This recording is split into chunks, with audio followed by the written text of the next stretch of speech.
Hey hi friends. So last எபிசோடில் அந்த neighbour lady இருக்கால, அவள் தான் அந்த மின்ன கொலை பண்ணா அப்படின்ற மாதிரி நமக்கு கிளியராக காட்டியிருப்பாங்க. பட் இது எதுவுமே போலீஸ்காரங்களுக்கு தெரியல. அவங்கள பொறுத்த வரைக்கும் அந்த நெய்பர் லேடியோட பையன் தான் வந்து கொஞ்சம் போதை மாத்திரையே தெரியாமல் அந்த மின்னுக்கு போட்டு கொடுத்துட்டான், அதை குடிச்சிட்டு தான் அவள் செத்துட்டா அப்படின்ற மாதிரி தப்பாக நினச்சிக்கிட்டாங்க. ஸோ இதுக்கப்புறம் நடக்க போகிறத நம்ம இந்த ஃபைனல் எபிசோடில் பார்க்கலாம். ஸ்டார்டிங் சீனில் பார்த்தீங்கன்னா அடுத்து நமக்கு ஒரு ஃப்ளாஷ்பேக் தான் காட்டுறாங்க. அது என்னன்னா, அந்த நெய்பர் லேடி இருக்கால, அவள் வெறும் அந்த மின்னை மட்டும் கொலை பண்ண கிடையாது, இன்னொரு விஷயத்துல இன்வால்வ் ஆயிருக்கா. அது என்னன்னா, நம்ம ஹாபினோட ஃப்ரெண்ட் இருக்கா, அவளை பாத்தீங்கன்னா அந்த சாயோட இடத்துல அடைச்சு போட்டிருந்திருக்கா. அதை இவ பண்ண கிடையாது, அந்த சாய் தான் பண்ணியிருக்கான், இவளுடைய இடத்துல அடைச்சு போட்டிருந்திருக்கான். எதுக்காகனா, நம்ம சாயோட கேங்ல இவ யதார்த்தமா வந்து ஜாயின் பண்ணிருப்பா போல. பட் இருந்தாலும் இங்க தப்பு நிறைய பண்றானுங்க அப்படின்னு தெரிஞ்சதுக்கு அப்புறம் அதை விட்டு போலான்னு நினைச்சிருக்கா. இருந்தாலும் சாய் விடாம அவளை பூட்டி வச்சிருக்கான் போல. சோ இப்போ இவளுக்கு சாப்பாடு கொடுக்க வர மாதிரி இவ்வளவு வரா இந்த நெய்பர் லேடியும். ஆனா இந்த சாயும் அந்த நெய்பர் லேடியும் ஒரே கேங் சேர்ந்தவங்க தான் அப்படின்ற விஷயம் இந்த பொண்ணுக்கு தெரியல போல. சோ அதனால இப்ப இவகிட்டே கெஞ்சிட்டு இருக்கா, மேடம் மேடம் ப்ளீஸ் மேடம், என்னை எப்படியாவது இங்க இருந்து போக விடுங்க, எனக்கு சாப்பாடுலாம் வேணாம், நான் வீட்டுக்கு போகணும் அப்படின்னு சொல்லும்போது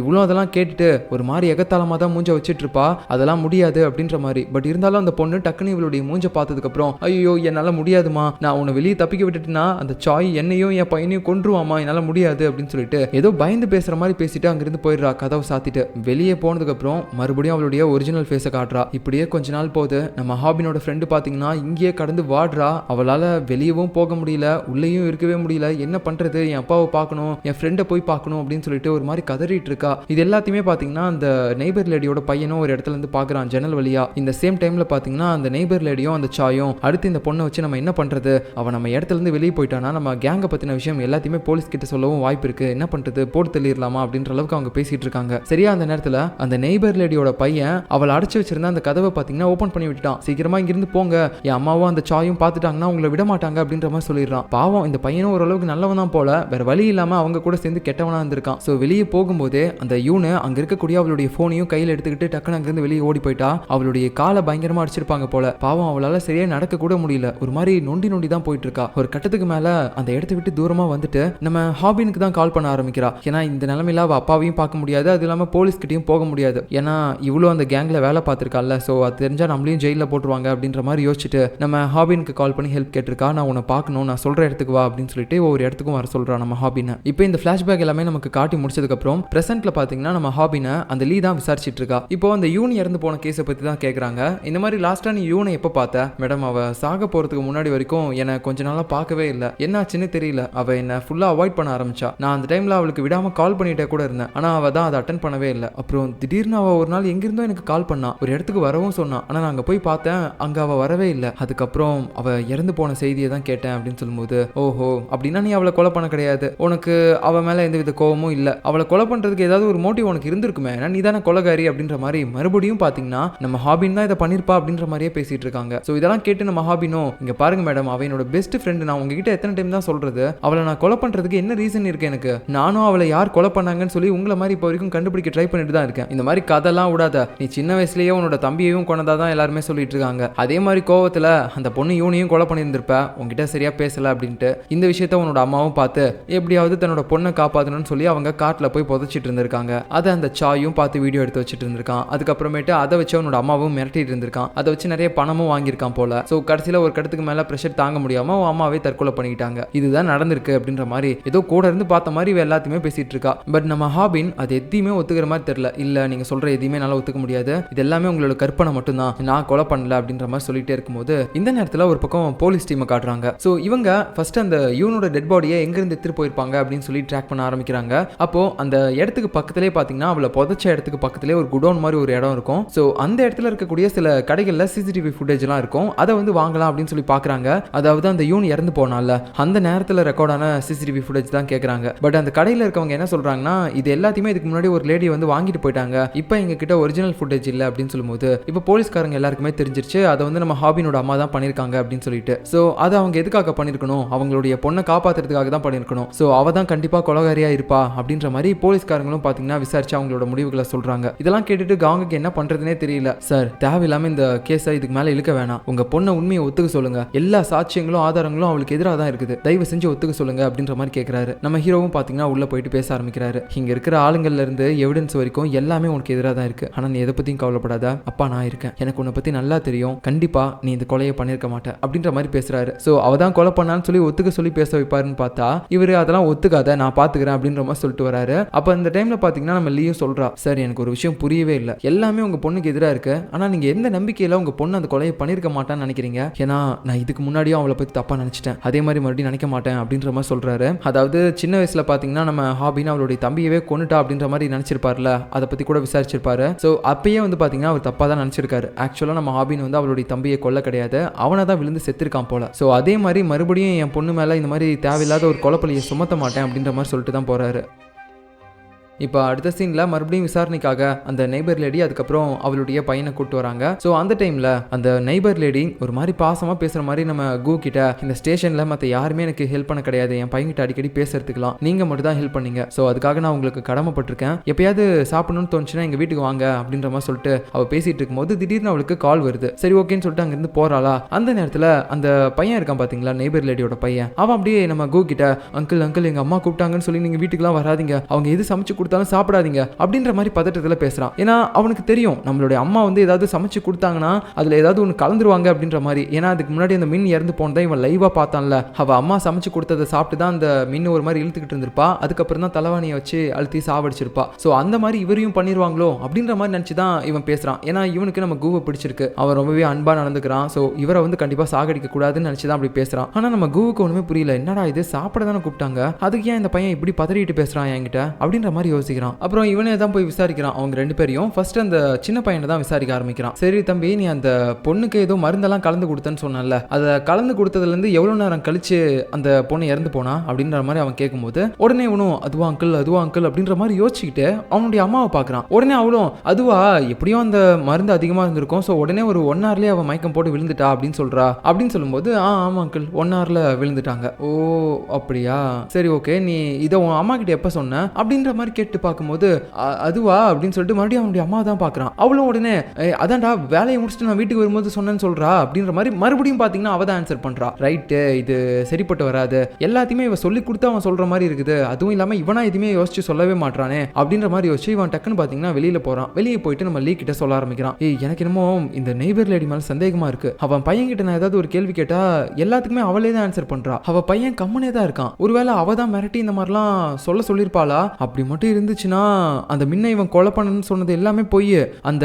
நெய்பர் லேடி தான் ஏதாவது ஒன்று பண்ணியிருக்கணும் அந்த மின்ன அப்படின்னு சொல்லும்போது சரி ஓகே என்னன்னு போய் விசாரிச்சுட்டு வா கரெக்டா அப்படின்னு சொல்லும்போது ஓகே அப்படின்னு சொல்லிட்டு இவன் அகைன் பார்த்தீங்கன்னா விசாரிக்கிறதுக்காக போறான். ஸோ இப்போ நம்ம கூ வந்து அலர்ட் ஆயிட்டான், இந்த நெய்பர் லேடி இங்கே பக்கத்திலே இருந்தால் தானே ஏதாவது சொல்லி கொடுத்துட்டே இருப்பா அப்படின்னு சொல்லிட்டு, மேடம் நீங்கள் கொஞ்சம் வெளியே இருங்க, நான் உங்க பையன்கிட்ட தனியாக பேசணும் அப்படின்னு சொல்லிட்டு இவன் பேச ஆரம்பிக்கிறான். பேச கூட ஆரம்பிக்கல, அங்கே கையில் ஒரு டேப்லெட் வச்சிருப்பான், ஆனால் அதை டேப்லெட்னு சொல்லாம டே இது ஒரு மிட்டாய் நீ சாப்பிட்டீங்கன்னா செம்மையா இருக்கும் அப்படின்னு சொல்லும்போது அப்படியா அப்படின்னு சொல்லிட்டு இவன் பார்த்தீங்கன்னா உடனே எதை பத்தி யோசிக்காம எடுத்து சாப்பிடலான்னு பாக்குறான். அப்போ டக்குன்னு நம்ம கூதான் கையை பிடிச்சு நிறுத்துறான். டேய் இதை நீ சாப்பிட பார்த்தல, இதை தான் அந்த மின்ன்ற லேடிக்கு தெரியாதனமா அதிகமா கொடுத்து சாகடிச்சேன்னு சொன்னேன், அப்படி இருக்கும்போது இது எப்படிடா உனக்கு தெரியாம போச்சு, ஆக நீ அந்த மின்னுக்கு இந்த மாதிரி ஒரு டேப்லெட்டே கொடுக்க கிடையாது அப்படின்ற விஷயம் நம்ம கூவுக்கு தெரிஞ்சிருச்சு. ஸோ இதுக்கப்புறம் பாத்தீங்கன்னா அந்த பையன்கிட்ட வேற எதுவுமே விசாரிக்கல, அவனை அப்படியே அனுப்பி வச்சுட்டு இந்த விஷயம் எல்லாத்தையுமே அவனோட மொத்த போலீஸ் டிபார்ட்மெண்ட்டையும் சொல்றான். இந்த மாதிரி அந்த நெய்பர் லேடி தான் ஏதோ அந்த மின்ன பண்ணிருக்கா, அதுல இருந்து தப்பிக்கிறதுக்காக தான் அவனுடைய பையனையே அவ யூஸ் பண்ணியிருந்திருக்கா, அவன் தான் கொலை பண்ணான்னு சொல்லி நம்மளும் இவ்வளவு நேரம் நம்பிட்டு இருந்திருக்கோம், ஆனா அவனுக்கு அவன் கொடுத்த அந்த டேப்லெட்டே ஞாபகம் இல்லைன்னா பாத்துக்கோங்க அப்படின்னு சொல்லும்போது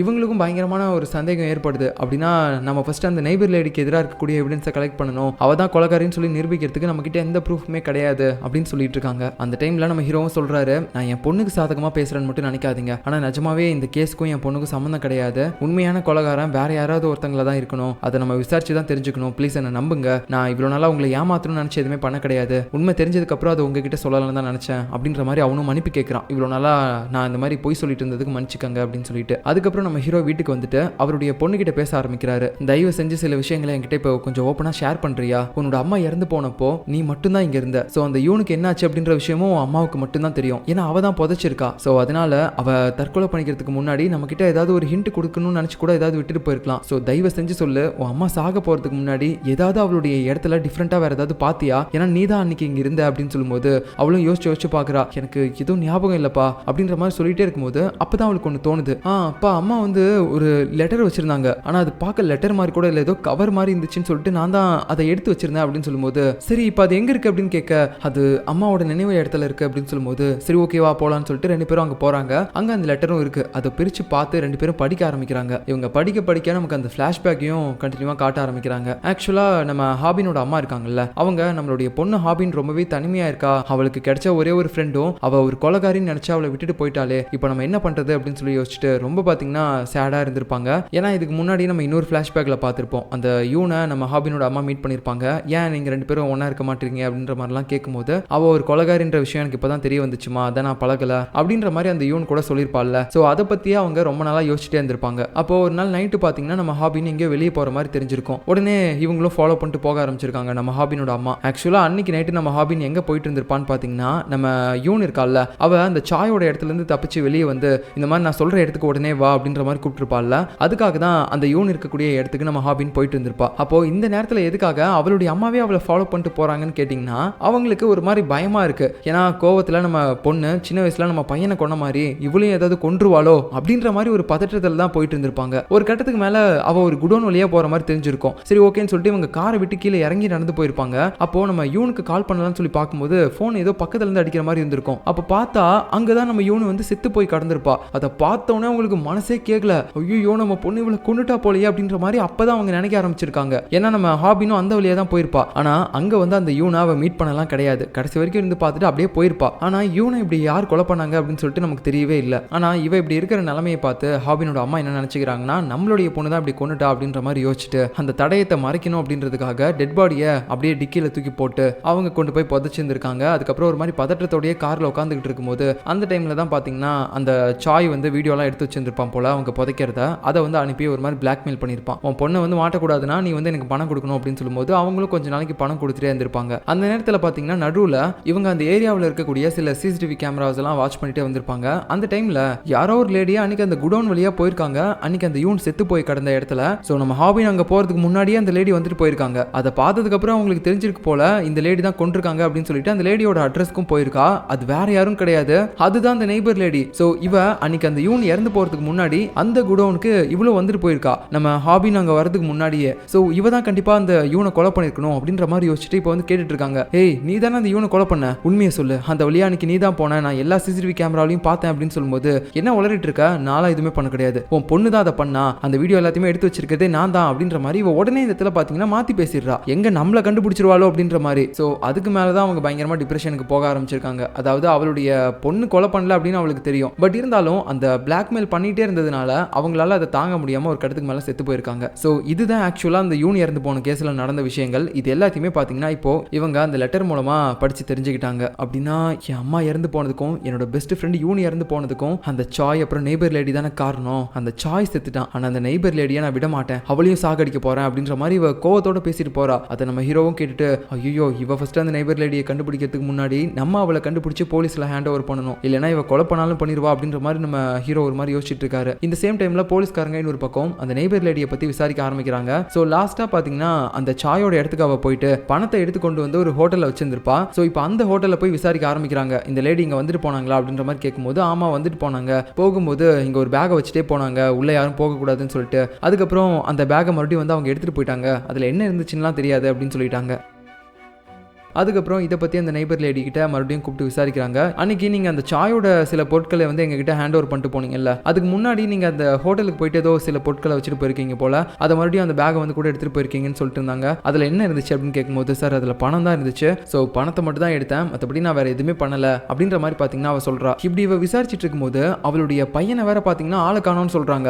என்னன்னு பார்த்தா நம்ம ஹாபின் இருக்கால்ல, அவள் தான் இப்போ அந்த பையனை கூட்டிகிட்டு போயிட்டு இருக்கா. அப்படின்னா உன் அம்மா தானே எல்லா தப்பையும் பண்ணியிருக்காங்க, ஆனால் அந்த பழியை எல்லார் மேலேயும் மாற்றி போட்டிருக்காங்கல்ல அப்படின்ற மாதிரி பேசிட்டு இருக்கா. ஸோ இவ வந்து சில விஷயங்களை விசாரிக்கணும் அப்படின்றதுக்காக தான் இவனை கூப்பிட்டு இப்படி பேசிட்டு இருக்கா. பட் நம்ம ஹீரோ என்ன நினச்சிக்கிறாருன்னா, ஐயோ என் பொண்ணு இந்த நெய்பர் லேடி மேலே இருக்கக்கூடிய கோவத்தில் அவளுடைய பையனை ஏதாவது ஒன்று பண்ணிடுவாளோ அப்படின்ற மாதிரி பயத்தில் இருக்காரு. ஆனால் அந்த நெய்பர் லேடியை அப்படியே போலீஸ் ஸ்டேஷன்லேருந்து வெளியே கூட்டு போவாங்களா, அந்த டைமில் நம்ம ஹாபின் டக்குன்னு அங்கே வந்து இவளை விட மாட்டேன், இவளை சாகடிக்க போகிறேன், என் அம்மாவை கொன்னால, இவளை சும்மா விட மாட்டேன் அப்படின்ற மாதிரி சொல்லிட்டு கொலை பண்ணுறதுக்கு வர கத்தியை வச்சு அந்த நேரத்தில் நம்ம ஹீரோ தான் அப்படியே கையை வச்சு பிடிக்கிறாரு. இங்கே பாரு, இதுக்கு முன்னாடியாவது நான் அவனை அவனை கொலகாரின்னு சொல்லி சந்தேகம் தான் பட்டிருக்கேன். இப்போ நீ நிஜமாவே ஒரு கொலகாரியா மாறிடாத, தயவு செஞ்சு புரிஞ்சுக்கோ, சொன்னா கேளு அப்படின்ற மாதிரி அவர் சொல்லிட்டே இருக்கும்போது அந்த கத்தியை பார்த்தீங்கன்னா அவருடைய கையில தான் பிடிப்பாரு. அப்படியே ஒரு மாதிரி ரத்தம்லாம் வந்துட்டு இருக்கும். ஆனா அவ அதை கேட்குற மாதிரி தெரியல, அப்படியே ஒரு மாதிரி வெறி பிடிச்ச மாதிரியே பார்த்துட்டு இருக்கும்போது அவரும் சொல்றாரு, இங்க பாரு, நீ ஒரு கொலகாரியா ஆகக்கூடாதுன்னு சொல்லி தான் உன் அம்மா அவ்வளோ கஷ்டப்பட்டிருக்கா. இப்போ அவளோட கஷ்டங்கள் எல்லாத்தையுமே வேஸ்ட் ஆக்கிறாத அப்படின்னு சொல்லும்போது அவளுக்கு அவ அம்மா ஞாபகம் வந்துட்டு பயங்கரமா அழுக ஆரம்பிக்கிறா. ஸோ ரெண்டு பேருமே அந்த இடத்துல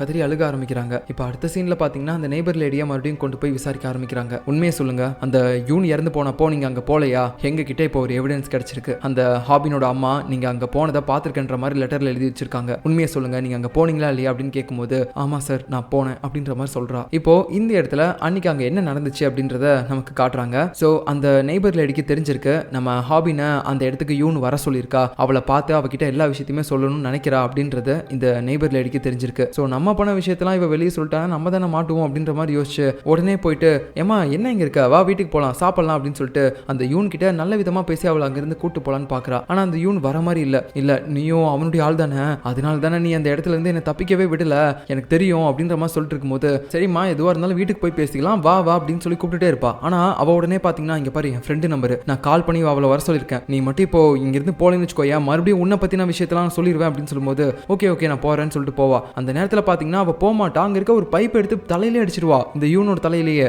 உடனே அவளும் அங்க விழுந்துருவா வலி தாங்க முடியாம. அதுக்கப்புறம் அவளுடைய கழுத்தை நெரிச்சு அங்க கொலை பண்ணிருக்கா. இது எல்லாத்தையுமே இவ பண்ணிட்டு இப்போ பிரசன்ட்ல நம்ம ஹீரோ விசாரிச்சுட்டு இருக்கும்போது இந்த மாதிரி உங்க பொண்ணு தான் வந்து அவளுடைய கழுத்து நெரிச்சு கொண்டுட்டு இருந்தா, நான் அதை என் 2 கண்ணால பார்த்தேன் அப்படின்ற மாதிரி போய் சொல்லிட்டு இருக்கா. இவ பண்ணிட்டு அது எல்லாத்தையுமே நம்ம ஹாபின் தான் பண்ணா அப்படின்ற மாதிரி. இப்போ மறுபடியும் நமக்கு அந்த பிளாஷ்பேக் காட்டுறாங்க. ஸோ அப்படி அவ அந்த யூனை கொன்னதுக்கு அப்புறம் பாத்தீங்கன்னா நம்ம ஹாபின் வர மாதிரி சத்தம் கேட்க ஆரம்பிச்சிருக்கோம். உடனே இவ என்ன பண்றான்னு பாத்தீங்கன்னா டெட் பாடி இழுத்து கொண்டு போயிட்டு ஒரு பக்கமா போட்டுறா. ஸோ அவளும் வந்து பார்த்துட்டு இங்க யாருமே இல்லை அப்படின்னு சொல்லிட்டு அங்கிருந்து போயிடுவா. ஸோ நம்ம ஹாபினுக்கு இவ்வளவு தான் தெரியும், அவளுக்கு வேற எதுவுமே தெரியாது. அதுக்கப்புறம் பாத்தீங்கன்னா இந்த யூனுடைய டெட் பாடியை அங்கிருந்து இழுத்துட்டு போயிட்டு இருப்பா இந்த நெய்பர் லேடி. சடனா அந்த இடத்துக்கு மறுபடியும் யாரோ ஒருத்தங்க வர மாதிரி தெரியும். உடனே பாத்தீங்கன்னா இவ டெட் பாடி அங்கேயே போட்டு ஓடி போயிருவா. ஸோ அதுக்கப்புறம் வந்தது தான் நம்ம ஹாபினோட அம்மா. அப்படியே பார்த்துட்டு பயங்கரமா பதறிட்டு இருக்காங்க, நம்ம பொண்ணு இப்படி மறுபடியும் கொலை பண்ணிட்டாலே, சின்ன வயசுல அவ தம்பியை கொண்ட மாதிரி அப்படின்ற மாதிரி அவங்க நினைச்சிட்டு இருக்காங்க. ஸோ இது எல்லாத்தையுமே பாத்தீங்கன்னா அப்படியே இந்த நெய்பர் லேடியும் வீடியோ எடுத்து வச்சுட்டு இருந்திருக்கா.